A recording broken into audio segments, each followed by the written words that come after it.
काडप म्हळ्यार कितें आसता न्ही की पावस जालो की हे आमचें अन्न आसता आणि हे निसर्गाची पूजा म्हणून आमी नवे गणपती साजरो करता म्हणजे निसर्गाची पूजा करता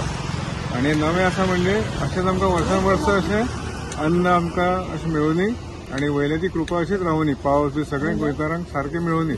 म्हणून हो आमी सण ही परंपरा आमी आज पर्यंत राखत आयल्या आणि शेतां जो पर्यंत आसा आणि जो पर्यंत मागीर ती कन्वर्ट जावन वचना तो पर्यंत शेतां भुरगीं पळोवपाची